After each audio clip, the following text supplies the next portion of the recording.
ہم اس لیے، اور بتا دو ایک دم ہندی کی چنڈی کر دو، ہم صرف اس لیے مسلمان ہیں کیونکہ ہماری مسلمانی خطرہ ہے، ہم مختون ہیں، یہی ایک پہچان ہمارے پاس رہ گئی ہے، کچھ نہیں۔ ہم کیا تھے اور کہاں پہنچ گئے؟ ہم وہ مسلمان نہیں جنہیں کوئی دیکھے تو خدا یاد آ جائے، ہم وہ مسلمان نہیں جنہوں نے بدر و خیبر و خندق میں پرچم اسلام کو لہرا دیا، ہم وہ مسلمان نہیں جن کے تصور سے انطاکیہ کی کلیساؤں میں زلزلے آ جاتے تھے، ہم وہ مسلمان نہیں جن کا نام سن کر رستم اور سہراب کا کلیجہ تھرتھرا جاتا تھا، ہم وہ مسلمان نہیں ہیں جن کا چہرہ دیکھ کر بیت المقدس کا پادری پوری مسجد کی چابی قدموں میں رکھ دے، ہم وہ مسلمان نہیں ہیں ارے جو نبی کے وضو کے قطرے کو بھی زمین پہ گرنے نہ دیں، ہم وہ مسلمان نہیں ہیں جنہوں نے میدان بدر و حنین میں اپنے کافر رشتہ داروں کے خلاف تلوار اٹھا کر یہ پیغام دے دیا کہ اے لوگوں سنو، رشتہ داری اور ہے، مصطفیٰ کی وفاداری اور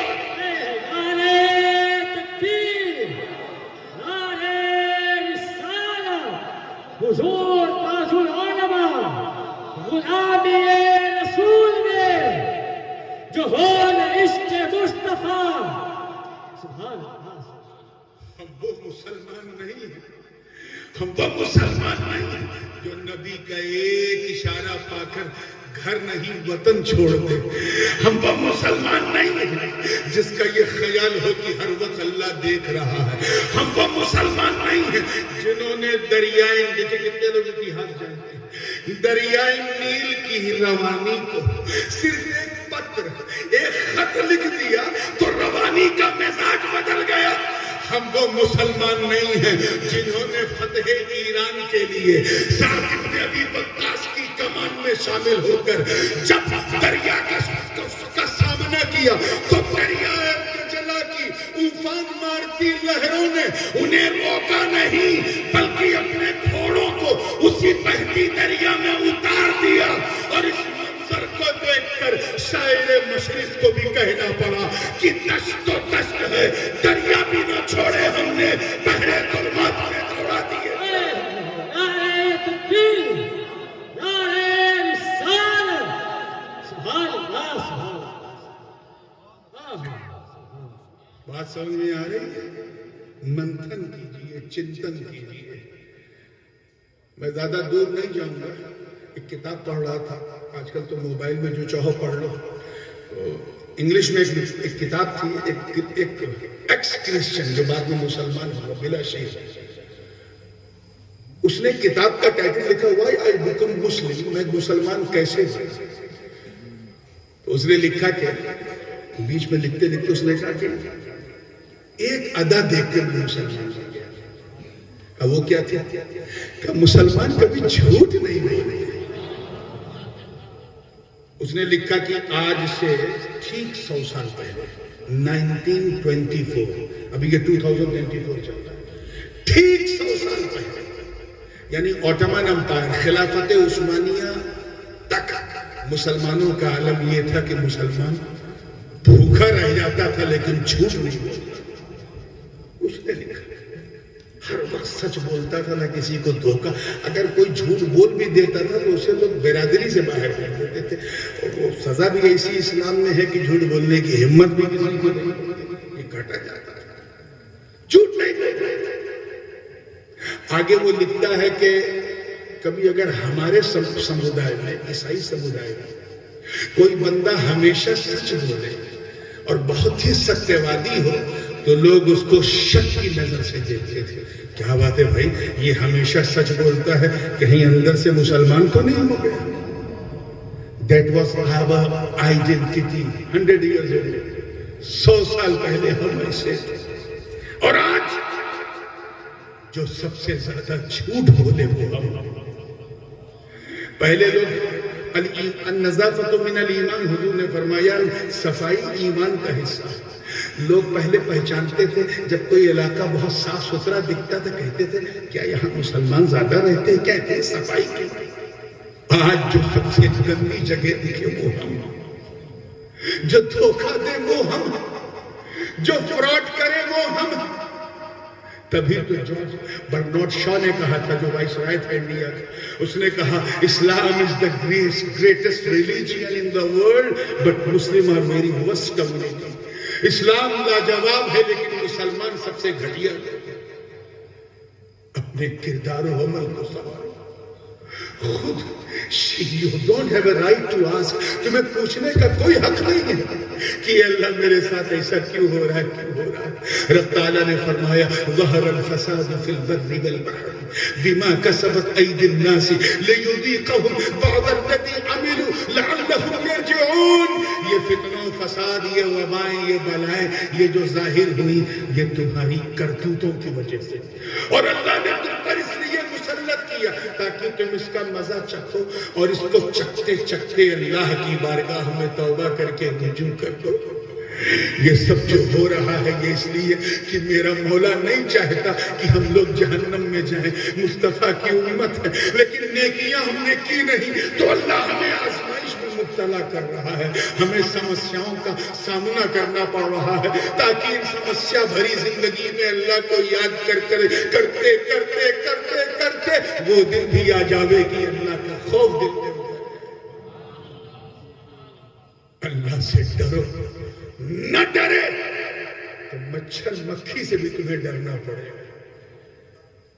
میں کسی بوڑھے کی مثال اس موقع پہ نہیں دوں گا کیونکہ میں جانتا ہوں کہ 70-80 سال کے بعد تو جھک مار کے لوگ نماز شروع کر دیتے ہیں۔ حج کو چلا ہے، بوڑھا لبریز ہو چکا ہے، لیے موت کا پیمانہ لا حول ولا قوت۔ ہم اہل سنت کی مسجدوں کی ایک پہچان یہ بھی ہے کہ جہاں سب سے زیادہ عمر والے مؤذن ہو وہ سنی کی مسجد ہے۔ 70 سال ہے تو مطلب آپ انٹائٹل ہو گئے اذان دینے کے، 80 سال کے ہیں تب تو پرفیکٹ ہے اذان کے لیے۔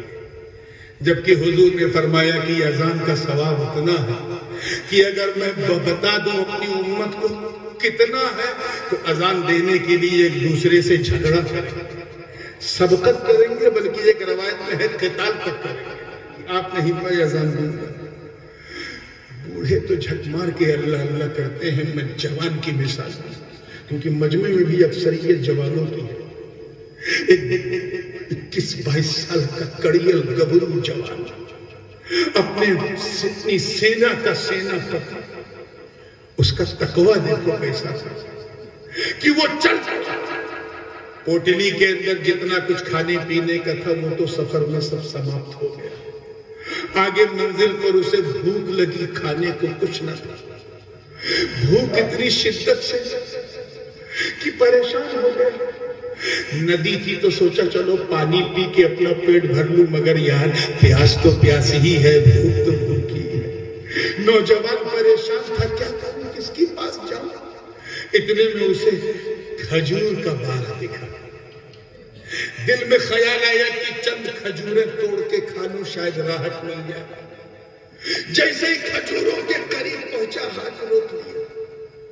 آواز اندر سے آئی، اے نوجوان کیا تو بھول گیا اللہ دیکھ رہا ہے؟ کیا تو اس جھاڑ کا مالک ہے؟ یہ تیری ملکیت ہے جو تو توڑ کے کھانے والا ہے، مت کھا مت کھا، اللہ دیکھ رہا ہے۔ اس نوجوان نے ہاتھ نہیں لگایا، چلتے چلتے اس کی آنکھوں کے سامنے اندھیرا، بھوک سے پریشان، کیا کرے، کس کے پاس جائے۔ ایک روایت میں ہے کہ اسے مری ہوئی چڑیا ملی۔ یاد رکھیے گا کہ مردار کھانا یا شراب پینا اسلام میں حرام ہے۔ کیا ہے؟ وعدہ کرو غوث پاک کے جلسے میں کہ انشاءاللہ اس کے قریب بھی نہیں جاؤ گا۔ زور سے کہو اور زور سے کہو۔ لیکن اسی شریعت نے ہم سے کہا کہ اگر بھوک ایسی لگی ہے کہ نہ کھاؤ تو مر جاؤ گے تو جان بچانا فرض ہے۔ اگر مردار گوشت دکھ جائے تو اسے بھون کے کم سے کم اتنا کھا لو جتنے سے جان بچ جائے، یہ نہیں کہ پیٹ بھر لیا اسے، وہ جائز نہیں۔ یہ پیاس کی شدت سے جان نکل رہی ہے، ایسا لگتا ہے جاگنے کا وقت آ گیا، مرض الموت میں پہنچ گئے، پانی نہیں ہے، شراب رکھی ہے تو شریعت نے کہا بس 2-3 گھونٹ پی لے تاکہ تیری جان بچ جائے، یہ نہیں کہ پوری بوتل گڑگڑ گڑگڑ وہ فتویٰ کہہ رہا ہے کھا لے، مگر اس نوجوان کے تقوی کو سلام، اس نے کہا نہیں میں نہیں کھاؤں گا، اللہ دیکھ رہا۔ اللہ کو اس نوجوان کی یہ ادا اتنی بھلی نظر ہے کہ رحمت خدا کو جوش آ گیا، اور جس ندی کے کنارے کنارے وہ نوجوان چل رہا تھا، دیکھتا کیا ہے کہ ایک لمحے کے بعد اسی ندی کے کنارے ایک لال لال سرخ سیب نظر آیا۔ سیب اتنا تر و تازہ تھا کہ اس کو دیکھتے ہی نوجوان کے منہ میں اتنا پانی آ گیا جتنا اس سیب میں نہیں تھا۔ اٹھایا نہ دیکھا آؤ نہ دیکھا تاؤ کھا لیا۔ سیب کھایا تو راحت ملی، آرام ملا، آرام ملا تو سکون ملا، سکون ملا تو خون کی روانی بڑھی، جب خون کی روانی بڑھی تو دماغ کی بتی جلی، جب دماغ کی بتی جلی تو نوجوان حیرت میں ڈوب گیا، یا اللہ یہ میں نے کیا کر دیا، یہ میں نے کس کے باغ کا سیب کھا لیا، میں نے تو کھاتے وقت یہ سوچا ہی نہیں کہ اس کا مالک کوئی اور ہو۔ حالانکہ شریعت کا حکم یہ ہے کہ بہتا سیب مال لقطہ ہے، لقیط ہے، کھا سکتا ہے، مال غنیمت ہے، یہ فتویٰ ہے، لیکن تقویٰ کہہ رہا ہے نہیں، پہلے مالک کا نام معلوم کرو۔ وہ نوجوان حیرت و شجر ہے، پریشان ہے، یا اللہ میں اس کے مالک کو کہاں ڈھونڈوں، اب یہ سیب ہضم ہو جائے گا، ہضم ہو کے گوشت کا لتھڑا بنے گا، وہاں سے خون کا قطرہ بنے گا، اور خون کی ایک بوند میرے شریر کے سارے خون کو گندا کر دے گی، ناپاک کر دے گی۔ اے اللہ اس سے پہلے کہ میرے شریر کا سارا خون ناپاک ہو جائے، مولا مجھے اس کے مالک سے ملا دے تاکہ میں اس سے معافی مانگ کر کے اس سیب کو حلال کر دوں۔ مگر کہاں ملے گا؟ اچانک دماغ نے کہا جس رخ سے سیب بہتا ہوا آیا اس رخ پہ چل، شاید کوئی سراغ ہو جائے۔ نوجوان ادھر ہی چل جا رہا، میلوں کا سفر کر رہا ہے، پریشان بھی ہے لیکن سفر جاری ہے، چلتے چلتے چلتے چلتے میلوں کے بعد وہ دیکھتا کیا ہے کہ ایک جھاڑ سیب کا نظر آیا، اس کی ایک ڈالی بالکل سطح آب سے، ندی کی لہروں سے بالکل ٹچ ہے، اور اس ڈالی میں 4-5 لال لال سیب لٹکے ہیں۔ نوجوان کے عقل میں کہا ہو نہ ہو یہ جو سیب میں نے کھایا ہے یہ اسی ڈال سے ٹوٹا ہوگا، چلو اندر باغ میں جاتے ہیں، شاید اس کا مالی، اس کا باغباں مل جائے، اور اس سے پہلے کہ یہ خون بن جائے چلو اس کا پاؤں پکڑ کے اس سے معافی مانگ لیتے ہیں۔ اسے کہتے ہیں اللہ کا ڈر، اسے کہتے ہیں تقویٰ۔ وہ نوجوان اندر باغ میں آیا، کہا کوئی ہے، کوئی ہے۔ تھوڑی دیر کے بعد دیکھتا کیا ہے کہ ایک شیخ فانی، ایک بوڑھا انسان، داڑھی سفید، بال سفید، ہاتھ میں ڈنڈا لیے کانپتے ہوئے آیا، کہا ہاں بتاؤ میں ہی اس باغ کا مالک ہوں، کیا ہوا؟ کہا بابا مجھے معاف کر دو۔ کہا کس لیے بھائی، کیا کیا تم نے؟ کہا بابا مجھ سے بہت بڑا ظلم ہو گیا، میں نے آپ کے باغ کا سیب آپ کی اجازت کے بغیر کھا لیا۔ کہا میرے باغ کا سیب؟ میں تو یہاں اتنی دیر سے بیٹھا ہوں، نہ کوئی آیا نہ گیا، تو نے کب کھایا؟ پھر نوجوان نے اپنا پورا قصہ سنایا۔ کہا دراصل بات یہ ہے کہ میں بھوک کی شدت سے پریشان تھا، لڑکھڑا رہا تھا، بالکل جان نکلنے والی تھی کہ یہ سیب بہتا نظر آیا، کھایا، اور جیسے ہی کھایا دماغ کی بتی جلی۔ پھر عقل نے کہا یہ میں نے کیا غضب کر دیا، ساری زندگی میں نے حرام کو ہاتھ نہیں لگایا، یہ کیسے میں نے کھا لیا، اب یہ خون کا قطرہ نہ بن جائے، اس سے پہلے میں آپ سے معافی مانگ لوں۔ آپ کو ڈھونڈتے ڈھونڈتے میں اسی رخ پہ چلتے چلتے اس باغ کے پاس پہنچا، آپ کے پاس پہنچا، اے بابا مجھے معاف کر دو۔ اتنا سننا تھا تب تک اس شیخ کا، اس بوڑھے کا ماتھا ٹھنکا۔ اس عمر میں اتنا اللہ کا ڈر! یہ باعث میں اپنے نوجوان بچوں اور بچیوں کی توجہ چاہوں گا سنتے ہیں، اس عمر میں اتنا اللہ کا ڈر اتنا خوف، ایسا لگا جیسے اس بوڑھے کو اس کی منزل مل گئی، ایسا لگا جیسے امید کی ساری تمنائیں اب کروٹیں لینے لگی، ایسا لگا چراغ منزل اب ٹمٹمانے لگا۔ تو شیخ نے کہا بیٹا تو نے بہت بڑا گناہ کیا ہے، کسی ماں کے لال میں دم نہیں ہے کہ میری اجازت کے بغیر میرا کوئی پھل کھا لے، اور تو نے کھا لیا، میں اتنی آسانی سے معاف نہیں کروں گا۔ نوجوان رونے لگا، بابا ایسا ظلم نہ کرو، بابا مجھے معاف کرو۔ تو ٹھیک ہے میں معاف کرتا ہوں، لیکن میری ایک شرط ہے۔ نوجوان نے کہا بابا جو شرط کہو منظور، کہو تو میں آپ کا پاؤں دبا دوں، کپڑے دھو دوں، کھانا بنا دوں، آپ کا غلام بن کے رہوں، لیکن ابھی مجھے معاف کرو فوراً۔ کہا میری شرط تو پہلے سن۔ کہاں سنائیے؟ کہا میری شرط یہ ہے کہ تجھے میری بیٹی کے ساتھ شادی کرنی پڑے گی۔ آج کا یہ نوجوان ہوتا، یہ فیس بک انسٹاگرام والا، یہ واٹس ایپ چلانے والا، کہتا بابا میں معافی مانگنے آیا ہوں، تیرا جمائی بننے نہیں آیا۔ مگر اس نوجوان کے تقوی کو سلام، اس نے کہا بابا وعدہ کرو کہ تم مجھے ابھی معاف کر دو گے، وعدہ کرو میں تیری بیٹی سے شادی کو تیار ہوں۔ شیخ نے کہا سن، ایسا نہ ہو کہ شادی کے بعد تو مجھے یہ تانا دے کہ اس بڈھے نے کیسی لڑکی مجھے پکڑا دی۔ اس لیے میں تجھے کلیئر سب بتانا چاہتا ہوں، میری جس بیٹی سے تیرا نکاح ہوگا وہ آنکھوں سے اندھی ہے، اچھا، اور سن کان سے بہری ہے، اچھا، دیکھ، اور سن منہ سے گونگی بھی ہے، اچھا، اور سن ہاتھوں سے لولی بھی ہے، اور سن پاؤں سے لنگڑی بھی ہے۔ آج کا یہ چھوکرا ہوتا، یہ ملٹی میڈیا موبائل والا، تو کہتا ہے بابا یہ ماڈل تو نے میرے ہی لیے بچائے رکھا، جو اندھی بھی ہو، بہری بھی ہو، گونگی بھی ہو، لولی بھی ہو، لنگڑی بھی ہو۔ نفس تو سب کے پاس ہے، ایک لمحے کے لیے اس نوجوان کا بھی نفس ہلا تو ہوگا یار، میرا جیون ساتھی ایسا جو میرا سہارا بھی نہ بن پائے، اندھا ہو، بہرا ہو، گونگا، لولا، ایسی لڑکی جو نہ ہلے نہ ڈولے، جو خود کو نہ سنبھال پائے، وہ مجھے کیا سنبھالے گی؟ ایک لمحے کے لیے میرا یقین ہے کہ اس نوجوان کا نفس ہلا ضرور ہوگا، لیکن اس کے نفس پر اس کا تقوی غالب تھا۔ اس نوجوان نے اپنی آنکھوں کو پھاڑ کے کہا، اے بوڑھے گواہ ہو جا، میرا رب بھی گواہ، بس تو مجھے ابھی معاف کر، میں تیری اندھی، بہری، گونگی، لولی، لنگڑی بیٹی سے شادی کو تیار۔ اتنا کہنا تھا، بالکل سادگی کے ساتھ شادی ہو گئی۔ شادی کے بعد شب زفاف ہے، شب عروس ہے، ہندی میں جسے سہاگ کی رات کہتے ہیں۔ دلہا اپنی دلہن سے ملنے جانے والا، شیخ نے کہا جا بیٹا تیری دلہن تیرا انتظار کر رہی ہے۔